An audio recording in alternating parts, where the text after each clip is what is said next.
নমস্কাৰ পোনপ্ৰথমে মোৰ ইউটিউব চেনেললৈ সকলোকে স্বাগতম জনাইছোঁ।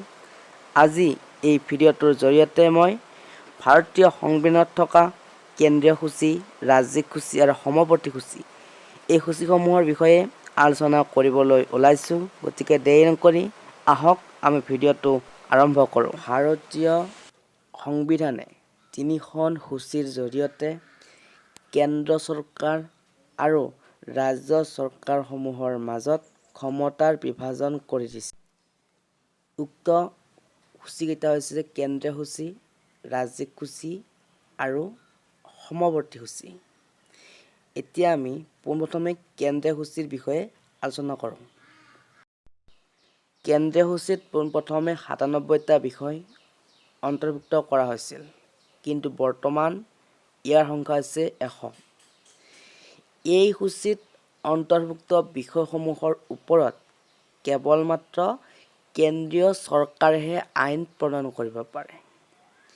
এই সূচীত অন্তৰ্ভুক্ত বিষয়সমূহ যেনে প্ৰতিৰক্ষা, মুদ্ৰা, বৈদেশিক সম্পৰ্ক, নাগৰিকত্ব আদি। এইবাৰ ৰাজ্যিক সূচীৰ বিষয়ে ক'ব ওলাইছোঁ। এই সূচীত পোনপ্ৰথমে ৬৪টা বিষয় আছিল, কিন্তু বৰ্তমান এই সূচীত ৬১টা বিষয় আছে।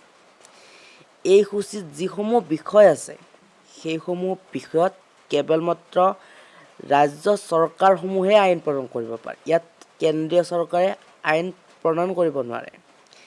এই সূচীত অন্তৰ্ভুক্ত বিষয়সমূহ যেনে পুলিচ, স্থানীয় শাসন, যাতায়াত, কৃষি, পানী যোগান ইত্যাদি। এইবাৰ সমৱৰ্তী সূচীৰ বিষয়ে আলোচনা কৰিবলৈ আহিছোঁ। এই সূচীত প্ৰথমে ৪৭টা বিষয় আছিল, কিন্তু এতিয়া ইয়াত ৫১টা বিষয় আছে।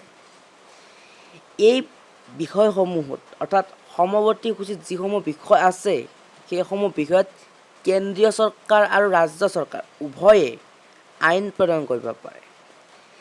এই সূচীত অন্তৰ্ভুক্ত বিষয় যেনে শিক্ষা, বিবাহ, বিবাহ বিচ্ছেদ, জন্ম নিয়ন্ত্ৰণ, পৰিয়াল পৰিকল্পনা ইত্যাদি।